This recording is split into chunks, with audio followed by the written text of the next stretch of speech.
नमस्कार मेरे प्यारे साथियों, एक बार मैं फिर से आप सभी का स्वागत करता हूं आपके अपने YouTube चैनल शाक्या जी जीके क्लासेस पर। फ्रेंड्स, अगर आप लोग एसएससी जीडी पुलिस कांस्टेबल की तैयारी कर रहे हैं तो बिल्कुल सही चैनल पर आए। इस चैनल पर दोस्तों आपको एसएससी जीडी से संबंधित complete model paper lecture series मिलेगी जो आपके एग्जाम के लिए मोस्ट इंपोर्टेंट रहने वाली है। उसकी बिल्कुल पीडीएफ भी फ्री ऑफ कॉस्ट मिलेगी आपको मेरे टेलीग्राम चैनल पर। अगर आपने टेलीग्राम चैनल ज्वाइन नहीं किया तो जल्दी से ज्वाइन करें, लिंक वीडियो के डिस्क्रिप्शन में दिया हुआ है। इस क्लास के अंदर मैं आपके लिए बहुत ही इंपॉर्टेंट क्लास लेके आया हूं, जिनके 6 या 7 तारीख को जिनके एग्जाम है उनके लिए ये क्लास बहुत ही इंपॉर्टेंट रहने वाली है दोस्तों। ठीक है, इस क्लास के अंदर आपको पता चलेगा कि एसएससी किस टॉपिक से ज्यादा क्वेश्चंस पूछी जा रही है, वो टॉपिक्स मैं आपको बताऊंगा। अंत तक बने रहिएगा दोस्तों। ठीक है, चलिए बिना देरी करे शुरू करते अपनी वीडियो। पहला ही क्वेश्चन आप लोगों के सामने है, कमेंट करिए। अली अहमद किस वाद्य यंत्र को बजाते हैं? बहुत ही शानदार क्वेश्चन है, अंत तक जरूर बने रहना दोस्तों। मैं आपको बताऊंगा कि किन टॉपिक्स को आपको ज्यादा समय देना है, किसको ज्यादा पढ़ना है, और वहीं से एसएससी क्वेश्चंस पूछ रही है। पहला ऑप्शन तबला, दूसरा सरोद, तीसरा सितार और चौथा शहनाई। कमेंट करिए। अगर जो बच्चा उन टॉपिक्स को पढ़कर चला जाता है ना, वो बहुत अच्छा स्कोर करके आएगा एग्जाम में।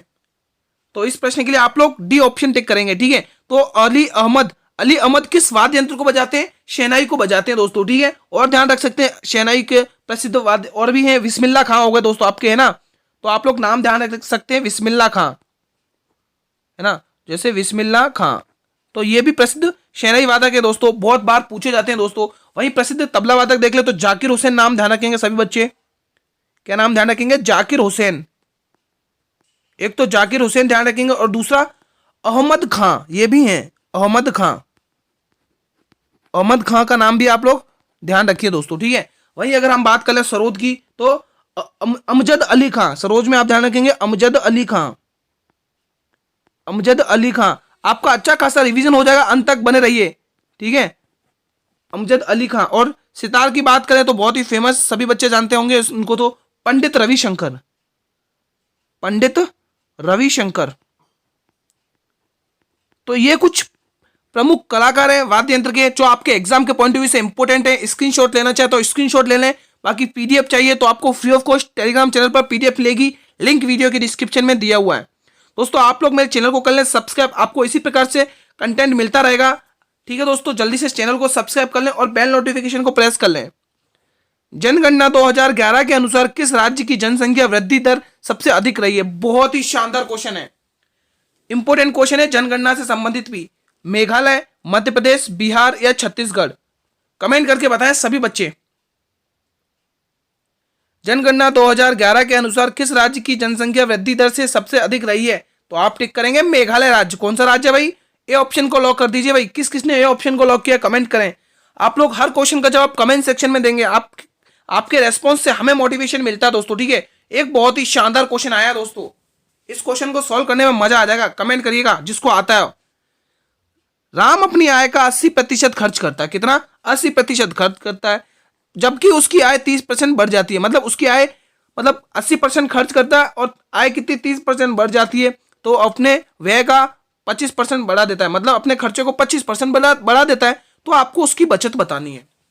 बहुत ही शानदार क्वेश्चन है, कमेंट करिएगा सभी स्टूडेंट्स। बहुत बार पूछा गया क्वेश्चन है ये, इसी प्रकार से एसएससी क्वेश्चन पूछ रही है मैथ्स में, तो आप लोग ध्यान रखिए।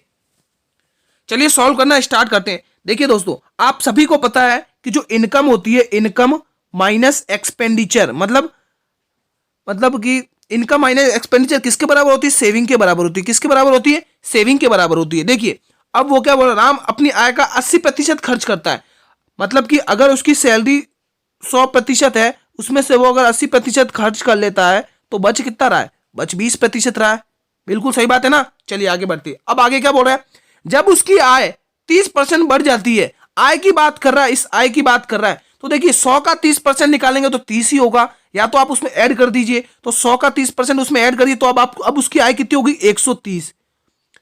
जब उसमें आय में वृद्धि करी है ना, तो उसने देखो व्यय में भी वृद्धि करी है, यानी कि खर्चे में भी वृद्धि करी है, यानी 25% वृद्धि करी है। तो देखिए 80 का 25% निकाल दीजिए। आपके पास 80 का 25% निकालिए, 1/4 होता है, 4 को इससे भाग कर दिया, यानी 20 आ रहा है। तो 80 का 25% कितना आया?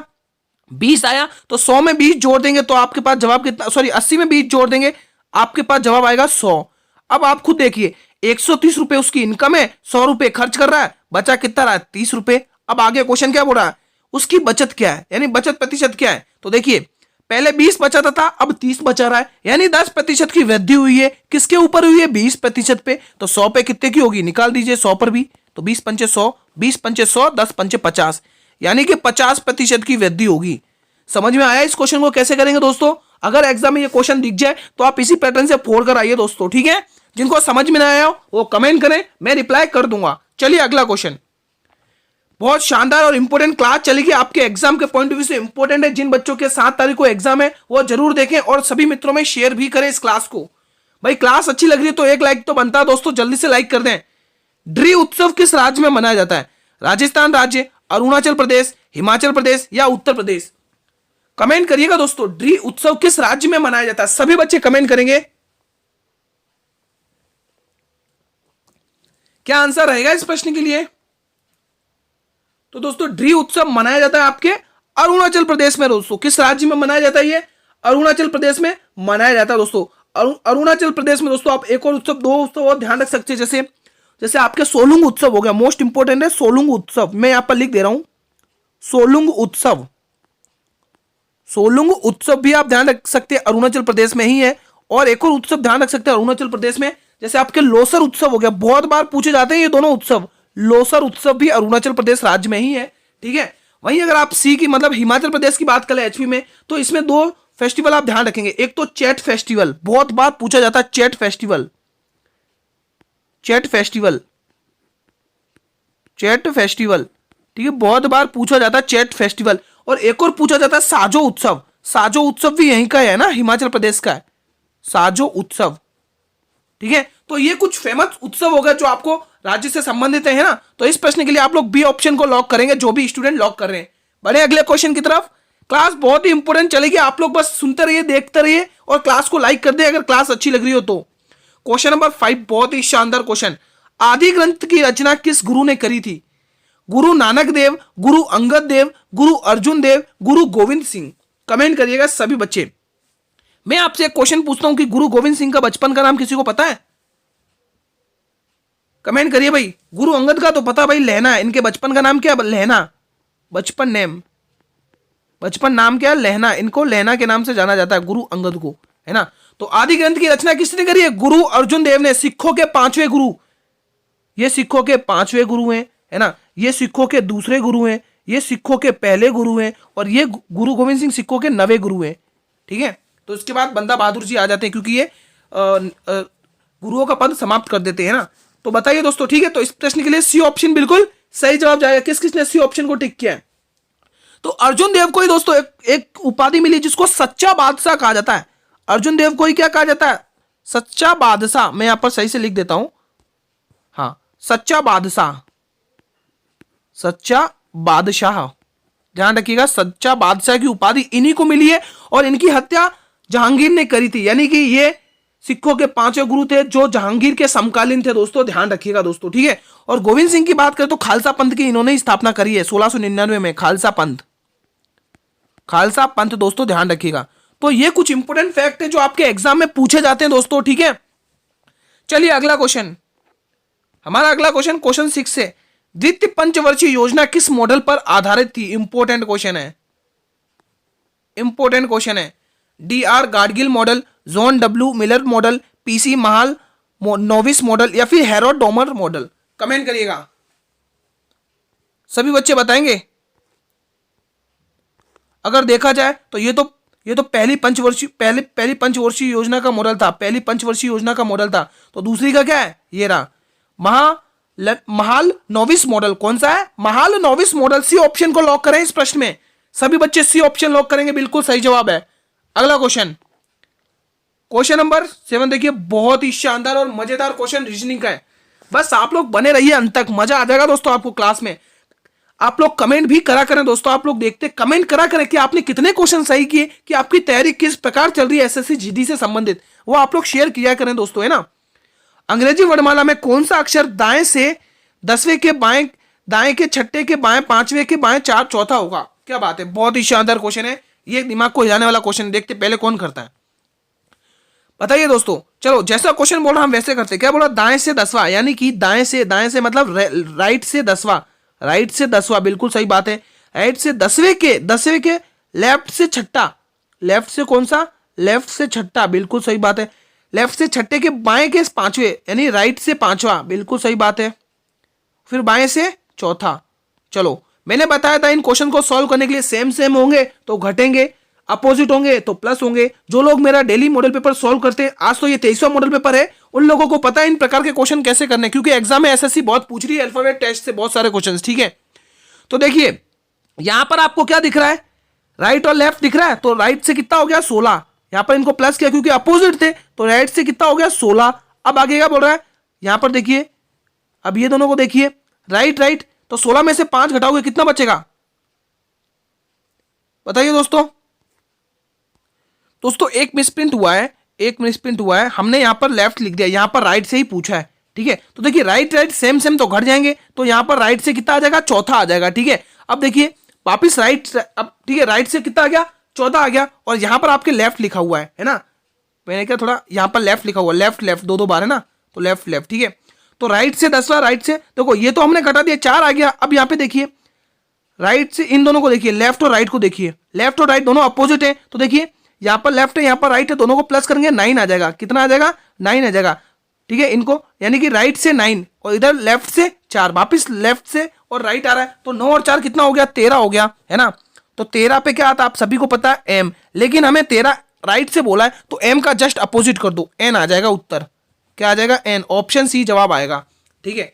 कुछ नहीं करना है, देखिए सेम से में घटा दिए, कितना आया था 4 आया था, फिर लेफ्ट से मतलब राइट से 4 और लेफ्ट से 5 दोनों को प्लस किया, कितना आया 9 आया, राइट से 9 आया, और राइट से 9 और लेफ्ट से 4 दोनों को प्लस किया 13 आया, और 13 कहां से है राइट से, तो राइट से 13 पर एम आता, लेकिन हमें इसका अपोजिट करना पड़ेगा, है ना, क्योंकि राइट से बोल रहा है तो अपोजिट कर दीजिए एन, तो ऑप्शन सी, ठीक है। समझ में आ गया। चलिए अगला क्वेश्चन, क्वेश्चन 8वां, पंचवर्षीय योजना के इतिहास में भारत की सर्वाधिक असफल योजना किसे माना जाता है। तृतीय पंचवर्षीय योजना, द्वितीय पंचवर्षीय योजना, 5वीं पंचवर्षीय योजना, चौथी पंचवर्षीय योजना। कमेंट करिएगा सभी बच्चे, बहुत ही शानदार और इंपॉर्टेंट क्वेश्चन है, सभी बच्चे बताएं जल्दी से कैसे करेंगे। तो आप टी ऑप्शन को टिक कर दीजिए सभी बच्चे, चौथी पंचवर्षीय योजना को भारत के इतिहास में सर्वाधिक सफल योजना माना जाता है, ऑप्शन डी को लॉक कर दीजिए सभी बच्चे। अगला क्वेश्चन, क्वेश्चन नंबर 9, बहुत ही इंपॉर्टेंट क्वेश्चन आया है। सूरज अपने सामान का 40% बढ़ाता है, मतलब 40% मूल्य अंकित करता है और 10% की छूट देता है, तो उसका कुल लाभ प्रतिशत कितना है। बहुत ही शानदार क्वेश्चन है, एसएससी आपके इसी प्रकार से क्वेश्चंस बहुत पूछ रही है दोस्तों, तो आपको इन्हीं पैटर्न से सॉल्व करना है क्वेश्चन। कैसे करेंगे इस क्वेश्चन को, जिनको आता है कमेंट करें। तो चलिए दोस्तों इसको सॉल्व करते हैं। देखिए सूरज अपने सामान का 40, देखिए एक तरफ तो आप जो रोज मॉडल पेपर सॉल्व करते हैं उनको पता है इसको कैसे करना है। एक तरफ कॉस्ट प्राइस आएगी, एक तरफ सेलिंग प्राइस आएगी, और एक तरफ मार्क प्राइस आएगी एमपी, यानी कि क्रय मूल्य, विक्रय मूल्य और अंकित मूल्य। अब देखिए क्वेश्चन क्या बोल रहा है, 40% बढ़ाता है, 40% बढ़ाता है अंकित मूल्य पर। तो देखिए अगर हमारा क्रय मूल्य यानी कॉस्ट प्राइस 100 रुपए है, तो अंकित मूल्य कितना हो जाएगा 140 होगा कि नहीं होगा, बिल्कुल करेक्ट बात है ना, है ना। अगर कॉस्ट प्राइस 100 रुपए है तो भाई मार्क प्राइस कितनी होगी 140 होगी, बिल्कुल सही बात है। अब आगे क्या बोल रहा है, ये 10% की छूट देता है, कितने प्रतिशत की छूट दे रहा है अंकित मूल्य पर, मार्क प्राइस पर कितने प्रतिशत की छूट दे रहा है भाई। तो इसका फटाफट से 10% निकाल लीजिए और माइनस कर दीजिए। चलो देखो 140 का 10% 10 होता है, नहीं 140 का 10% 14 होता है, कितना होता है 14 होता है, भले आप यहां पे निकाल के देख लीजिए 14 होगा। देखो 0 से 0, 0 से 0 कैंसिल, 14, यानी 140 में से जब आप 14 माइनस करेंगे तो जवाब निकल कर आएगा 126 रुपए। अब क्वेश्चन क्या बोल रहा है, क्वेश्चन क्या बोल रहा है, पढ़िए क्वेश्चन को। क्वेश्चन बोल रहा है कि उसका लाभ प्रतिशत बताइए, कुल लाभ प्रतिशत, है ना। कुल लाभ प्रतिशत आपको साफ साफ दिख रहा है कि भाई 100 रुपए की चीज है, 126 में बेच रहा है, 26% का लाभ है। गुरुजी 26% ऑप्शन का सी ऑप्शन रहेगा। तो कितने इजी तरीके से हमने सॉल्व किया है। तो जब भी इस प्रकार का क्वेश्चन आएगा आप इसी प्रकार से फोड़ कर आइएगा एग्जाम में, ठीक है। चलिए अगला क्वेश्चन, जिसको समझ में ना आया हो कमेंट सेक्शन में कमेंट करें। क्लास अच्छी लग रही है दोस्तों, एक लाइक तो बनता है, जल्दी से लाइक करें, आप भी पढ़िए और अपने सभी मित्रों में इस क्लास को शेयर करिए। और जो भी स्टूडेंट पहली बार चैनल पर विजिट करें वो चैनल को भी कर लें सब्सक्राइब और बेल नोटिफिकेशन को भी प्रेस कर दें, ठीक है। चलिए अगला क्वेश्चन, हमारा अगला क्वेश्चन 10वां है, सॉरी 11वां क्वेश्चन है। वह पहली नर्तकी कौन है? बहुत ही इंपॉर्टेंट क्वेश्चन है भाई, इंपॉर्टेंट टिक कर लें, सभी को आना चाहिए। वो पहली नर्तकी कौन है जो राज्यसभा में शामिल हुई थी? मल्लिका साराभाई, यामिनी कृष्णमूर्ति, रुक्मणी देवी अरंडल या राधा रेड्डी? बहुत ही इंपॉर्टेंट क्वेश्चन है भाई, सभी बच्चे कमेंट करेंगे। अगर हम दोस्तों मल्लिका साराभाई की बात कर लें, ये किस नृत्य की प्रसिद्ध नृत्यांगना है? तो आप सभी को पता होगा, ये है कुचिपुड़ी। किसकी है? कुचिपुड़ी। तो यहां पर लिखेंगे कुचिपुड़ी, जो आपके आंध्र प्रदेश का शास्त्रीय नृत्य है ना। अगर वहीं राधा रेड्डी की बात कर लें दोस्तों, अगर वहीं हम राधा रेड्डी की बात करें तो ये भी कुचिपुड़ी की प्रसिद्ध नृत्यांगना है। कुचिपुड़ी ये भी आंध्र प्रदेश का शास्त्रीय नृत्य है, इसको देव नृत्य के नाम से भी जाना जाता है। कुचिपुड़ी गांव के नाम से इसका नृत्य का नाम पड़ा हुआ है। अब बात करें यामिनी कृष्णमूर्ति की दोस्तों, तो यामिनी कृष्णमूर्ति सभी बच्चे जानते हैं, सभी बच्चे जानते होंगे कि ये भरतनाट्यम की प्रसिद्ध नृत्यांगना है। कौन से? भारतनाट्यम की, भारतनाट्यम, भारतनाट्यम की ये प्रसिद्ध नृत्यांगना है दोस्तों, ध्यान रखिएगा दोस्तों, ठीक है।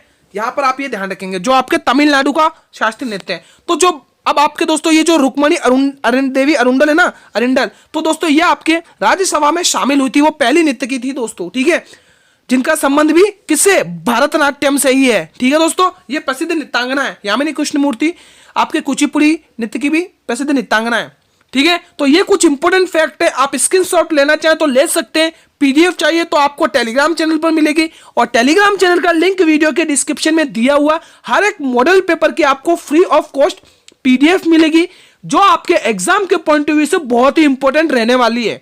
चलिए अगला क्वेश्चन, क्वेश्चन नंबर 13 देखिए, संविधान के किस अनुच्छेद में हिंदी भाषा के विकास के लिए निर्देश दिया गया? बहुत ही इंपॉर्टेंट है क्वेश्चन, अनुच्छेद से भी क्वेश्चन एसएससी बहुत सारे पूछ रही है, तो आपके लिए इंपॉर्टेंट है। अनुच्छेद 330, अनुच्छेद 336, अनुच्छेद 343, अनुच्छेद 351। कमेंट करिए, संविधान के किस अनुच्छेद में हिंदी भाषा के लिए विकास के निर्देश दिए गए हैं? जल्दी से बताएं। तो आप किस ऑप्शन को टिक करेंगे? आप टिक करेंगे सी ऑप्शन को, अनुच्छेद 343 में दोस्तों, ठीक है। तो वो कौन सा अनुच्छेद है जिसमें हिंदी भाषा के विकास के लिए निर्देश दिए गए? तो वो अनुच्छेद है सी, यानी कि 343वां। ऑप्शन सी को लॉक करिए सभी बच्चे। बढ़े अगले क्वेश्चन की तरफ। चलिए अगला क्वेश्चन, क्वेश्चन नंबर 15 देखिए, श्रीपुरम गोल्डन टेम्पल किस राज्य में स्थित है? कर्नाटक, आंध्र प्रदेश, तमिलनाडु या केरल? क्या राइट ऑप्शन रहने वाला है इस प्रश्न के लिए?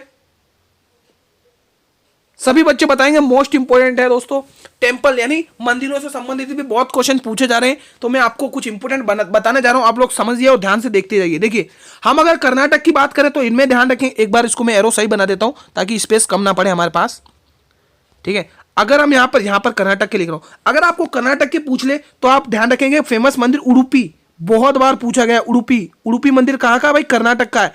एक तो उडुपी पूछा जाता है, और ठीक है, हाँ एक ही पूछा, इसमें इंपोर्टेंट दोस्तों उडुपी ही है, ठीक है, कर्नाटक का उडुपी है। और अगर हम आंध्र प्रदेश की बात करें तो यहां पर आप ध्यान रखेंगे वेंकटेश्वर मंदिर, है ना, आप लोग ध्यान रखेंगे वेंकटेश्वर मंदिर, वेंकटेश्वर मंदिर आप ध्यान रखेंगे आंध्र प्रदेश का ही है। वहीं अगर आप डी यानी केरल की बात कर ले तो यहां पर सबरीमाला मंदिर ध्यान रखेंगे, सबरीमाला। और आप तमिलनाडु को तो जानते ही दोस्तों, भाई मंदिरों का शहर है ना, तो तमिलनाडु में बहुत सारे मंदिर देखने को मिलते हैं, तो उनमें से कुछ 2 मंदिर मैं आपको बताना चाहूंगा, तो आप ध्यान रखिएगा। तो सबसे पहले मंदिर ध्यान रखिएगा मीनाक्षी मंदिर। कौन सा भाई? मीनाक्षी मंदिर, मीनाक्षी मंदिर आप ध्यान रखेंगे सभी बच्चे, बहुत बार पूछा गया। एक तो मीनाक्षी मंदिर और दूसरा बृहदेश्वर मंदिर। कौन सा? बृहदेश्वर मंदिर, बृहदेश्वर मंदिर बहुत बार पूछे गए मंदिर हैं ये।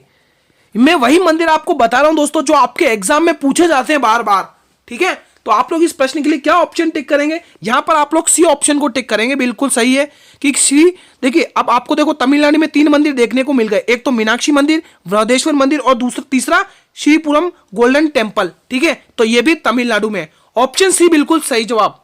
चलिए अगला क्वेश्चन, हमारा अगला क्वेश्चन देखिए, बहुत ही ये आज के क्वेश्चन ऑफ द डे है। बहुत देख दो दोस्तों, दिमाग हिलाने वाला क्वेश्चन है, बहुत ही शानदार है, लेकिन इजी है, करिएगा। कैट को 33, बस को 3, तो कार को क्या लिखेंगे? रीजनिंग का बहुत ही शानदार क्वेश्चन है, कमेंट जरूर करिएगा सभी स्टूडेंट्स। तो कैसे करेंगे इस क्वेश्चन को? चलिए देखते हैं। देखिए हम पहले इसका पूरा सॉल्व करेंगे कि ये 33 बना तो बना कैसे। चलिए स्टार्ट करते हैं। क्या लिखेंगे, सी, ए और टी। ठीक है भाई, बिल्कुल सही बात है गुरुजी। चलिए, सी कितने पर आता है गुरुजी, 3 पर आता है, बिल्कुल सही बात है। ए 1 पर आता है, बिल्कुल सही बात है। टी 20 पर आता है, बिल्कुल सही बात है। इनको प्लस करिए गुरुजी, इनको प्लस करेंगे, जवाब निकलेगा हमारे पास 24। बिल्कुल सही बात है, यही है ना 24। ठीक है, अब देखिए सी का अपोजिट क्या है, सी का अपोजिट एक्स है। ए का अपोजिट क्या है, ए का अपोजिट जेड है। टी का अपोजिट क्या है, टी का अपोजिट जी है। ठीक है, तो एक्स आता आपके 24 नंबर पर, बिल्कुल सही बात है। जेड आता आपके 26 नंबर पर, बिल्कुल सही बात है। जी आता 7 नंबर पर, बिल्कुल सही बात है। ठीक है, अब आपको क्या करना है, इनको प्लस करना है, तो प्लस करिए। तो देखिए 24 दूनी 48, 2 इससे लीजिए 50, 50 और 2 57, यानी कि 57 में से आपको कितना माइनस करना है गुरुजी, 57 में से हमें 24 माइनस करना है। 57 में से हमें गुरुजी 24 माइनस करना है, कितना जवाब आएगा, 3, और 5 में से 2 घटाओगे 3, बन गया 33। बिल्कुल सही बात है, 33 बन गया है। तो अब आपको वही रिलेशन कार के साथ बनाना है, तो वो हम रिलेशन अगले पेज पर बनाएंगे, लिखेंगे कार, सी, ए और आर। ठीक है, कार लिखा। अब चलिए, सी आता है 3 नंबर पर, ए आता है 1 नंबर पर, आर आता है 18 नंबर पर। प्लस करिए, 18 4 22, बिल्कुल सही बात है गुरुजी। अब देखिए, सी का जस्ट अपोजिट एक्स है, ए का जस्ट अपोजिट जेड है, आर का जस्ट अपोजिट इंडियन रेलवे आई है। अब इनकी प्लेस वैल्यू लिखिए। एक्स आता है 24 पर, बिल्कुल सही बात है, प्लस करते रहना है। जेड आता है 26 पर, बिल्कुल सही बात है, प्लस करते रहना है। आई आता है 9 पर, बिल्कुल सही बात है, आई आता है 9 पर। चलिए प्लस करिए, तो देखिए 24 दूनी 48, तो 50 है ना, 50 में 2 जोड़ेंगे 59, यानी 59। तो गुरुजी 59 में से हमें 22 माइनस करना है, कर दीजिए। 59 में से 22 माइनस कर दीजिए, कितना आएगा, 9 में से 2 घटाएंगे 7, 5 में से 2 घटाएंगे 37। तो 37 हमारा आंसर आया ओवरऑल। किस ऑप्शन में है भाई, 37। चलिए ऑप्शन देख लेते हैं, 37 किस ऑप्शन में, यहां पर कहां गया, ये रहा 37 किस ऑप्शन में, बी ऑप्शन में।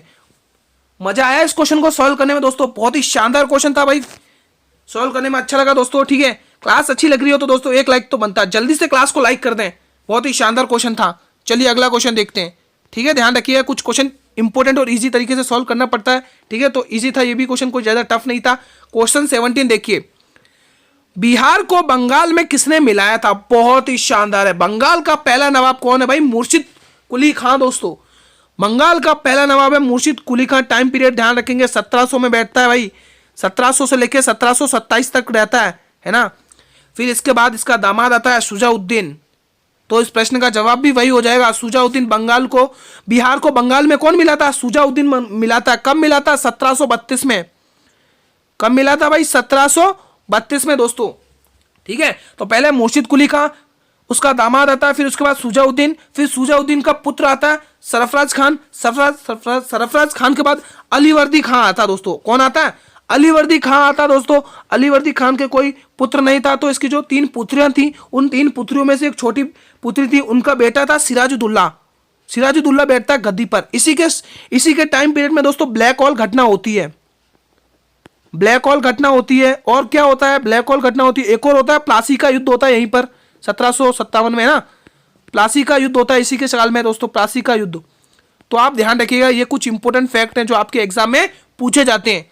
चलिए अगला क्वेश्चन, हमारा अगला क्वेश्चन भी देखिए, क्वेश्चन नंबर 18, ज्ञानपीठ पुरस्कार के प्रथम प्राप्तकर्ता कौन है, जी शंकर कुरूप, हरिशंकर राय बच्चन, रामविलास शर्मा या फिर माखनलाल चतुर्वेदी। कमेंट करिए। तो एक ही जवाब सभी बच्चे करेंगे, जी शंकर कुरूप दोस्तों। ठीक है, तो जी शंकर कुरूप को दोस्तों 1965 में पुरस्कार मिला। कब मिला, यहां पर थोड़ा 16 लिख गया मैं, सही 65 लिख देता हूं, हाँ अब सही है, 1965 में दोस्तों। किसके लिए मिला, तो इनको मलयान भाषा के लिए मिला। किसके लिए, मलयान भाषा के लिए, मलयालम भाषा। ठीक है, मलयालम भाषा के लिए इन्हें पुरस्कार मिला दोस्तों, ध्यान रखिएगा दोस्तों। ठीक है, तो ये कुछ इंपोर्टेंट था। वहीं अगर हम क्या नाम है, हरि बच्चन राय की बात करें तो इनको सरस्वती सम्मान मिला है। कौन सा मिला, सरस्वती सम्मान। ये सब साहित्यिक पुरस्कार है, सरस्वती सम्मान है ना, सरस्वती सम्मान मिला है इनको। ठीक है, अगर वहीं बात कर ले रामविलास शर्मा की, तो इनको भी व्यास सम्मान मिला है, व्यास सम्मान। ठीक है, तो ये कुछ इंपॉर्टेंट है जो आपके एग्जाम के लिए इंपॉर्टेंट है। ए ऑप्शन बिल्कुल सही जवाब। चलिए अगला क्वेश्चन। क्लास अच्छी लग रही है तो क्लास को अपने सभी मित्रों के साथ दोस्तों शेयर करके एक बार जल्दी से। बिरजू महाराज का संबंध किस नृत्य से है, भारतनाट्यम, कथक, कुचिपुड़ी या फिर मणिपुरी। यहां पर आधा तो नहीं लगाया कथक में, ध्यान रखिएगा। चलिए कमेंट करिए क्या राइट ऑप्शन रहेगा, सभी बच्चे कमेंट करेंगे इस प्रश्न के लिए क्या राइट ऑप्शन रहेगा? तो आप सभी बच्चे कथक टिक करेंगे। ये यूपी का शास्त्रीय नृत्य है। अगर भारतनाट्यम तमिलनाडु का है, तमिलनाडु का शास्त्रीय नृत्य है भाई, ध्यान रखिए। यामिनी कृष्णमूर्ति, सोनल मानसिंह, नीला सैमसन, रुक्मणी अरुंडल देव, ये आप ध्यान रखिएगा। कुचिपुड़ी ये आपके आंध्र प्रदेश का शास्त्रीय नृत्य है, आंध्र प्रदेश का शास्त्रीय नृत्य है, जिसमें आप यामिनी कृष्णमूर्ति, राधा रेड्डी, इनको कुछ ध्यान रखिएगा, इंपॉर्टेंट है। मणिपुरी आपके मणिपुर का शास्त्रीय नृत्य है, ये आपके मणिपुर का शास्त्रीय नृत्य, तो बी ऑप्शन बिल्कुल सही जवाब। अगला क्वेश्चन, क्वेश्चन नंबर 20 अंतिम प्रश्न है। क्रिप्स मिशन के अध्यक्ष कौन थे? मोस्ट इंपोर्टेंट है। और क्रिप्स मिशन कब आया आप लोग कमेंट करिए। तो मैं आपको बता देता हूं क्रिप्स मिशन के आपके अध्यक्ष कौन थे? स्टीफोर्ड क्रिप्स। कौन थे? स्टीफोर्ड क्रिप्स। कब आया दोस्तों आपके ध्यान रखेंगे? तो यह आया था 1942 में। 1942 में क्रिप्स मिशन आया था, जिसके अध्यक्ष कौन थे? स्टीफोर्ड क्रिप्स। दोस्तों ध्यान रखिएगा, ठीक है। जब ये क्रिप्स मिशन, मतलब क्रिप्स मिशन के लिए गांधी जी ने क्या कहा था कि पोस्ट डेटेड चेक है, बीता हुआ चेक है ना, गांधी जी का कथन है, ध्यान रखिएगा, एग्जाम में पूछा जाता है, ये इंपॉर्टेंट है। पोस्ट डेटेड चेक, ये महात्मा गांधी जी ने कहा था, पोस्ट डेटेड CHEQU चेक, यानी बीता हुआ चेक। ये किसका कथन है? ये महात्मा गांधी का कथन है भाई, जब ये क्रिप्स मिशन के लिए कहा कि ये पोस्ट डेटेड चेक है दोस्तों, ठीक है दोस्तों। अब जैसा मैंने स्टार्टिंग में कहा था कि आपके किन किन टॉपिक से ज्यादा क्वेश्चंस पूछे जा रहे हैं, मैं हर क्लास में बता रहा हूं कि जो भी नए स्टूडेंट जुड़ रहे हैं उनको जरूर देखिएगा कि किस टॉपिक से एसएससी ज्यादा क्वेश्चन पूछे रही है। तो चलिए नोट करते रहिए, आप लोग स्क्रीनशॉट लेते रहिए, नोट करते रहिए। चलिए स्टार्ट करते हैं। तो पहले तो आप लोग अनुच्छेद को रट कर जाइए, अनुच्छेद पढ़िए, इंपोर्टेंट अनुच्छेदों को पढ़िए। फिर दूसरा टॉपिक आप जनगणना पढ़िए 2011 वाली, सॉरी जनगणना सही लिख देते हैं, गलत हो गया है, जनगणना पढ़िए आप लोग, ठीक है। 2 टॉपिक ये हो गए। तीसरा टॉपिक आप पंचवर्षीय योजनाएं पढ़िए, पंचवर्षीय योजनाएं पढ़िए, पंचवर्षीय योजना ये पढ़िए, इसको पढ़िए बहुत अच्छे से। हरित क्रांति से संबंधित टॉपिक आ रहे हैं, उनको पढ़िए, हरित क्रांति से संबंधित क्वेश्चन पढ़िए आप लोग। हरित क्रांति से संबंधित 4 टॉपिक हमने यहाँ देख लिए। चलिए हम 5वां अगले पेज पर देखते हैं। 5वां टॉपिक देखिए, 5वें में ध्यान रखेंगे आप लोग, कला संस्कृति ध्यान रख लीजिए। जैसे आप लोग त्योहार पढ़िए, त्योहार है ना, और उत्सव पढ़िए। 6ठा टॉपिक आप ध्यान रखेंगे, मेले पढ़िए, मेले और मंदिर पढ़िए, ठीक है। आप नोट करते रहें भाई, इसी टॉपिक से बहुत सारे क्वेश्चन पूछे रहे हैं। जो बच्चा इनको पढ़कर भी चला जाता है ना, बहुत अच्छा स्कोर करेगा एग्जाम में। पुरस्कार पढ़िए, पुरस्कार पढ़िए, है ना। राष्ट्रीय उद्यान पढ़िए, राष्ट्रीय उद्यान पढ़िए, राष्ट्रीय उद्यानों को अच्छे से पढ़िए। और क्या छूट रहा है? नवा टॉपिक और कुछ छूट रहा है क्या? पुरस्कार हो गए, राष्ट्रीय उद्यान हो गए, और कुछ छूट रहा है क्या दोस्तों? जल्दी से याद कराइए, है ना। शास्त्रीय नृत्य, मोस्ट इंपोर्टेंट टॉपिक छूट रहा था, शास्त्रीय नृत्य पढ़िए भाई, शास्त्रीय नृत्य को पढ़िए आप सभी बच्चे। शास्त्रीय नृत्य बहुत बार पूछे जा रहे हैं, आपको नृत्य दे देंगे और आपको प्रसिद्ध नृत्यांगनाएं दे देंगी, तो उनसे रिलेटेड आपको पढ़ना पड़ेगा, ठीक है। तो अब रीजनिंग से भी मैं बता देता हूँ, रीजनिंग से भी कुछ इंपोर्टेंट टॉपिक बता देता हूँ जो आपको ज़्यादा पढ़ना है। तो सबसे पहले आपको कोडिंग डिकोडिंग से 2 से 3 क्वेश्चन देखने को मिल रहे हैं। कोडिंग डिकोडिंग, है ना। नंबर सीरीज पढ़िए, नंबर सीरीज पढ़िए, और देखिए, और आप देख सकते हैं अल्फ़ाबेट टेस्ट पढ़िए, अल्फ़ाबेट टेस्ट पढ़िए, अल्फ़ाबेट टेस्ट को पढ़िए, ठीक है। और आप देख सकते हैं, और जैसे आपके और भी पूछे जा, सीटिंग अरेंजमेंट से क्वेश्चन पूछे जा रहे हैं, seating arrangement, paper folding, seating arrangement, paper folding से क्वेश्चन पढ़िए, ठीक है। ब्लड रिलेशंस के क्वेश्चन पूछे जा रहे हैं, ठीक है। तो ये कुछ रीजनिंग के थे, ठीक है। अब देखिए मैथ्स के भी देख लो, साथ में लगे हाथ में। मैथ्स में से आपको कौन कौन से टॉपिक पढ़ने हैं मैथ्स? तो चलिए मैथ का पहला ध्यान रखेंगे, CISI। CISI का बहुत इंपॉर्टेंट टॉपिक पूछे जा रहे हैं, 2 से 3 क्वेश्चन देखने को डेली मिल रहे हैं, आपके डेली शिफ्टों में देखने को मिल रहे हैं। प्रॉफिट लॉस के पढ़िए क्वेश्चंस, परसेंटेज के पढ़िए क्वेश्चंस, ठीक है। परसेंटेज के क्वेश्चन पढ़ लिए, और देख लीजिए LCM और HCF पढ़िए, LCM और HCF क्वेश्चन पढ़िए, ठीक है। तो इन क्वेश्चन से देखने को आपको बहुत सारे क्वेश्चंस मिल रहे हैं, ठीक है। तो ये कुछ इंपॉर्टेंट टॉपिक्स थे जो मैंने आपको बता दिए है ना। आप लोग स्क्रीनशॉट लेना चाहे तो ले ले। देखिए ये GK GS के, ये भी GK GS के 8 टॉपिक, और एक और GK GS का नवा टॉपिक। ये 9 टॉपिक GK GS का आप करके जाइए, 4 कराएंगे एग्जाम में। यहाँ से रीजनिंग के देखिए alphabet, sitting, paper, blood relation, ठीक है। और जैसे ये आपके LCM HCF मैथ्स का है, मैथ्स में और देखिए CISI, प्रॉफिट लॉस, परसेंटेज, इन टॉपिक को अगर आप पढ़ के चले जाते हैं तो आपका बहुत अच्छा स्कोर करेंगे, आपको सिलेक्शन लेने से कोई नहीं रोक सकता। चलिए क्लास को आज हम यहीं पर समाप्त करते हैं दोस्तों। अगर आपको इस क्लास में किसी भी क्वेश्चन से डाउट हो तो बिल्कुल ये कमेंट सेक्शन आप लोगों के लिए ही बनाया गया, आप लोग यहां पर बेझिझक होकर कमेंट करिए, मैं रिप्लाई कर दूंगा, ठीक है।